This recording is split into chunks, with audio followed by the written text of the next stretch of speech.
Hello and welcome to Jupiter e class. I am Deepak Kumar, PGT mathematics. तो पिछले session में हम लोगों ने कंटिन्यूटी एंड डिफरेंशियबिलिटी के पार्ट 1 को देखा था, जिसमें हम लोगों ने समझा था कंटिन्यूटी क्या होता है। कुछ बेसिक क्वेश्चंस भी देखे थे हम लोगों ने, एनसीईआरटी के कुछ क्वेश्चंस भी हमने चेक किया था। तो चलिए आज देखते हैं हम लोग पार्ट 2 के कुछ क्वेश्चंस को। इसमें जो क्वेश्चंस हैं एनसीईआरटी का, ये भी हम लोग करेंगे और कोशिश करेंगे कुछ प्रीवियस ईयर क्वेश्चंस जो पूछे गए, हालांकि इसी टाइप के प्रीवियस ईयर क्वेश्चंस भी हैं, उसको भी सॉल्व करने का। तो चलिए हम लोग स्टार्ट करते हैं आज के इस सेशन को। फर्स्ट क्वेश्चन है, discuss the continuity of the function f where f is defined by f x equal to 3, 4, 5। Function given है जिसकी की कुछ डेफिनेशन है। 0 और 1 के बीच में 3 है, 1 से 3 तक के लिए 4 है और 3 से 10 के लिए आउटपुट 5 आ रहा है। तो आपको बताना ये फंक्शन कंटिन्यूअस है या नहीं है। तो मैं एक स्लाइड लेके आपको समझाता हूँ। सबसे पहले देखिए फंक्शन का डेफिनेशन क्या है। 3 है, 4 है और 5 है इसका आउटपुट। अगर फंक्शन 0 से 1 तक है तो 3 है, 0 से 1 तक अगर x की वैल्यू है तो फंक्शन का आउटपुट 3 आता है। अगर 1 से 3 तक है तब तो 4 आता है और 3 से 10 तक में 5 आता है। तो आपको बताना है फंक्शन ये कंटिन्यूअस है या नहीं है। तो इस तरह के क्वेश्चन में सबसे पहले अपने को फर्स्ट स्टेप क्या होता है, चेक करो ब्रेकिंग पॉइंट कहाँ है फंक्शन का, कहाँ पे डेफिनेशन ब्रेक हो रही है। एक तो 1 पे हो रहा है ब्रेक। कैसे समझें कि 1 पे हो रहा है? क्योंकि 1 से स्मॉलर के लिए ये 3 है और 1 से ग्रेटर देन के लिए 4 है। इसका मतलब है 1 पे ब्रेक हो रहा है। और दूसरा 3 पे ब्रेक हो रहा है। 3 से स्मॉलर के लिए 4 है, 3 से ग्रेटर के लिए 5 है। तो 1 और 3 पे फंक्शन को चेक करना पड़ेगा। तो सबसे पहले चेक एट 1 करते हैं हम लोग। चेक एट 1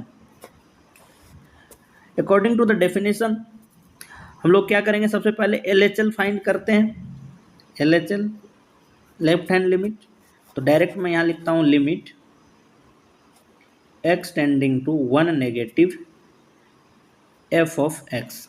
1 से नेगेटिव का मतलब हुआ 1 से स्मॉल, तो 1 से स्मॉल के लिए 3 आएगा। अब है RHL left right hand limit, limit x tending to 1 positive f of x। 1 से ग्रेटर के लिए 4 आ रहा है। तो हमने देखा LHL not equal to RHL हो रहा है क्योंकि 3 नॉट इक्वल टू 4 है। तो हम लोग डायरेक्टली लिखेंगे function is not continuous at x equal to 1। 1 पे तो कंटिन्यूअस नहीं है। अब चलिए 3 पे चेक करते हैं। तो मैंने लगाया limit x tending to 3 negative. 3 negative का मतलब 3 से स्मॉलर।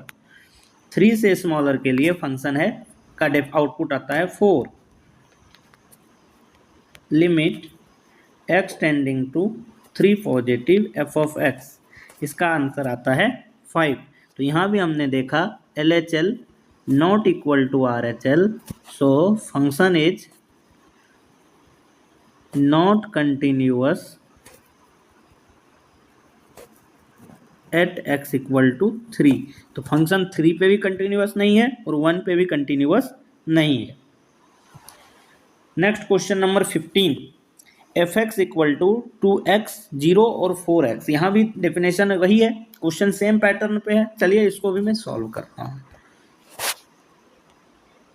एफ एक्स का डेफिनेशन है 2x 0 और 4x। 2x कब है? जब 0 से स्मॉल है तो 2x, 0 से 1 के बीच में 4x। जब x 0 से स्मॉलर है तो 2x, 0 से 1 के बीच में 0 और x ग्रेटर देन 1 जब भी है तो 4x। ब्रेकिंग पॉइंट कहाँ है? एक 0 पे और एक 1 पे। तो चेक सबसे पहले हम लोग करते हैं 0 के ऊपर। तो check at 0, limit x tending to 0 negative f of x। क्या आएगा? जीरो से स्मॉलर मतलब 2 इंटू जीरो 2x, तो ये 0 हो गया। RHL limit x tending to 0 positive, 0 से ग्रेटर के लिए f ऑफ x क्या आएगा 0। अब फंक्शन एट जीरो, क्योंकि left hand limit equal to right hand limit और फंक्शन एट दैट पॉइंट, अगर ये तीनों सेम होता है, तीनों इक्वल होता है, तभी फंक्शन कंटिन्यूअस होता है। एफ ऑफ जीरो जीरो के इक्वल हो तब भी जीरो। तो हमने क्या देखा, LHL equal to RHL equal to function at point zero, तो फंक्शन ये क्या होगा कंटिन्यूअस होगा। कौन से पॉइंट पे, जीरो पे, तो function is continuous eight point zero. और एक ब्रेकिंग पॉइंट था 1, तो चलिए 1 पे भी चेक करते हैं इस फंक्शन को। तो limit x tending to 1 negative, 1 से स्मॉलर के लिए, 1 से स्मॉलर के लिए fx क्या होगा 0। Limit x tending to 1 positive, 1 positive के लिए फंक्शन का डेफिनेशन क्या है 4x, इसका मतलब 4:1 4। हमने देखा LHL not equal to RHL हो रहा है, तो function is discontinuous at x equal to 1। 1 पे फंक्शन डिसकंटिन्यूअस है लेकिन 0 पे कंटिन्यूअस है। ये क्वेश्चंस मैं आप लोग के लिए छोड़ता हूँ, आप लोग इसको सॉल्व करें, सेम प्रोसेस है। Question number 17, find the relationship between A and B. A और बी के बीच का रिलेशनशिप बताना अगर ये फंक्शन कंटिन्यूअस है x इक्वल टू 3 के ऊपर। अगर फंक्शन कंटिन्यूअस है, पहले ही दे रखा है क्वेश्चन के अंदर कि ये कंटिन्यूअस है, इसका मतलब है LHL equal to RHL equal to function at that point होना चाहिए। तो हमारा LHL वाला पार्ट ये है 3 से स्मॉलर, और RHL वाला पार्ट ये है 3 से ग्रेटर, तो ये दोनों क्या होना चाहिए इक्वल होना चाहिए at point at x equal to 3 पे। ये क्या होना चाहिए LHL इक्वल टू RHL होना चाहिए। तो चलिए हम इसको सॉल्व करते हैं। तो मैं डायरेक्ट लिखूंगा therefore fx is continuous at x equal to 3, so LHL equal to RHL equal to f of 3 क्या होना चाहिए इक्वल होना चाहिए। तो LHL की जगह क्या लिखूंगा 3a प्लस 1, यही होगा LHL। अगर देखो यहाँ पे x की जगह पे 3 रखता हूँ तो 3a प्लस 1 और इक्वल टू निकल के आएगा 3b प्लस 3। अब अगर मैं इसको सॉल्व करता हूँ तो ये बनेगा 3a minus 3b equal to 3 minus 1। 3 common किया तो a minus b equal to 2, यहाँ पे आंसर आया हमारा a minus b equal to 2/3। यही रिलेशन है क्वेश्चन नंबर 17 का, यही आंसर हो जाएगा। Question number 18, for what value of lambda is the function defined continuous at x equal to 0। इसने क्वेश्चन में गिवन है कंटिन्यूअस है x इक्वल टू 0 के ऊपर, तो बताओ लैम्डा का वैल्यू क्या होगा। अगर ये कंटिन्यूअस है x इक्वल टू 0 के ऊपर तो लैम्डा का वैल्यू क्या होगा, और साथ ही 1 के लिए बताओ कंटिन्यूअस है या नहीं है। ठीक है, तो सबसे पहले तो कंटिन्यूटी चेक करते हैं 0 के ऊपर इसका। एक नया स्लाइड, और मैं फंक्शन है हमारा जो fx है वो कुछ इस तरह से है lambda x square minus 2x अगर x less than equal to 0 है, और x ग्रेटर देन 0 के लिए डेफिनेशन है 4x प्लस 1। तो 0 पे अगर मैं चेक करूं इसको तो limit x tending to 0 negative के लिए ये क्या बनेगा लैम्डा 0 का स्क्वायर माइनस 2 मल्टीप्लाई 0, तो ये बना 0। और अगर limit x tending to 0 positive के लिए चेक करूं तो ये बनेगा 4:0 प्लस 1, डेट मीन्स 1। तो आप लोग देख सकते हैं LHL not equal to RHL है, इसका मतलब है फंक्शन डिसकंटिन्यूअस है, function is discontinuous at x equal to 0। अगर ये फंक्शन ही डिसकंटिन्यूअस है तो लैम्डा के वैल्यू का सवाल ही नहीं उठता कुछ। अब पूछ रहा है what about continuity at x equal to 1। तो चलिए x इक्वल टू 1 पे कंटिन्यूटी चेक करते हैं। तो limit x tending to 1 negative, तो 1 से जरा सा स्मॉल, तो उसके लिए क्या आएगा 4x प्लस 1 ही आएगा। तो ये बनेगा 4:1 नेगेटिव प्लस 1, तो ये हो गया 5। Limit x tending to 1 positive, ये भी वही बनेगा 4:1 पॉजिटिव प्लस 1, ये भी बना 5। अब लिमिट नहीं, अब डायरेक्ट मैं फंक्शन एट 1 निकालूं, तो ये भी बनेगा 4:1 प्लस 1 इक्वल टू 5। तो LHL equal to RHL equal to function at point 1, तो ये क्या हो गया continuous at x equal to continuous at x equal to 1। 1 पे कंटिन्यूअस है चाहे लेमडा का कुछ भी वैल्यू हो, क्योंकि इस 1 के लिए तो ये लेमडा वाला डेफिनेशन को टच ही नहीं कर रहे हैं अपन, तो सीधा सा क्या होगा लेमडा के किसी भी वैल्यू के लिए x इक्वल टू 1 पे फंक्शन कंटिन्यूअस है। Question number 19, so that the function defined by gx equal to x minus greatest integer of x is discontinuous at all integral point. अच्छा, x minus greatest integer of x है, पहले भी हालांकि इस पे हम लोग चर्चा कर चुके हैं। x minus greatest integer of x क्या होगा, फ्रैक्शनल पार्ट ऑफ x।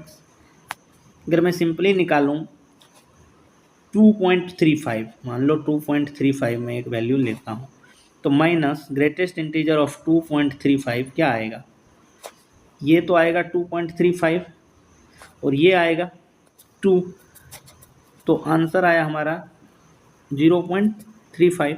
तो कहने का मतलब ये है कि ये हमेशा 0 और 1 के बीच में ही चलते रहेगा। तो हर एक इंटीजर पे आप लोग देखेंगे ये चेंज होगा, हर एक इंटीजर पे ये चीज़ें चेंज होगा। तो यही बोल रहा है जो ये फंक्शन डिसकंटिन्यूअस है, क्योंकि ये टूटेगा, हर जगह ये टूटते जाएगा,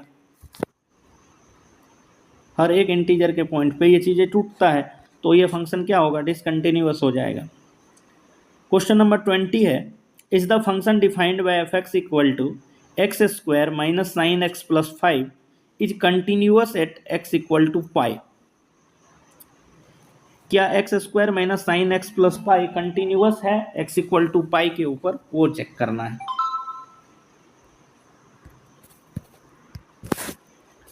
तो x square minus 9x plus 5 ये हमारा फंक्शन है। अगर मैं यहाँ पे लगाता हूँ limit x tending to pi negative, तो ये क्या हो जाएगा पाई का square minus sine pi negative. Pi negative का मतलब हुआ सेकेंड क्वाड्रेंट में है पाई का वैल्यू, तो आंसर क्या आएगा पाई स्क्वायर माइनस ये हो जाएगा 0 प्लस 5, ये बना pi square plus 5। Limit x tending to pi positive अगर करूँ तो क्या होगा, फिर वही पाई का स्क्वायर साइन, इस बार पाई पॉजिटिव हो जाएगा प्लस 5।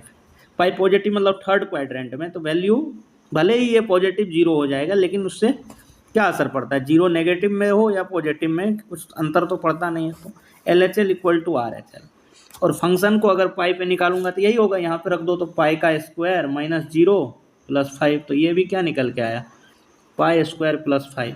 तो अब देख सकते हैं हम लोग function at that point LHL और RHL तीनों क्या है इक्वल है। हम लोग लिख सकते हैं function is continuous at x equal to pi, x equal to pi पे ये फंक्शन कंटिन्यूअस है। इसके बाद discuss the continuity of the following function. देखो sine x plus cos x है, साइन एक्स भी कंटिन्यूअस फंक्शन, कॉस एक्स भी continuous function, तो इस केस में ये दोनों कंटिन्यूअस हो जाए, ये कंटिन्यूअस हो जाएगा। Sine x minus cos x भी कंटिन्यूअस हो जाएगा, sine x into cos x भी कंटिन्यूअस हो जाएगा। हम लोगों ने पहले ही इस चीज़ को पढ़ चुके हैं, जब दो फंक्शन कंटिन्यूअस होता है तो उसके अलजेब्रिक एक्सप्रेशंस पे क्या डिफरेंस होता है, उस दोनों का सम कंटिन्यूअस जाएगा, मल्टीप्लिकेशन कब डिसकंटिन्यूअस होता है कब कंटिन्यूअस होता है। तो आई होप ये चीज़ें आप लोग एक बार रिवाइज भी कर लें उन चीज़ों को, हर एक क्लास के बाद थोड़ा सा उस चीज़ को अगर आप लोग देख लेंगे तो ये चीज़ें ज़्यादा आप लोगों को क्लियर होगा। तो चलिए हम लोग नेक्स्ट सेशन में मिलेंगे, तब तक के लिए थैंक यू एवरीबॉडी। हम लोग मिलते हैं नेक्स्ट सेशन में, और नेक्स्ट सेशन में हम आप नेक्स्ट क्वेश्चंस को लेके आएंगे, एक और पार्ट बनाते हैं कंटिन्यूटी का, और कंटिन्यूटी से रिलेटेड जो भी प्रॉब्लम है हम लोग उसमें सॉल्व करेंगे। तब तक के लिए थैंक यू एवरीबॉडी।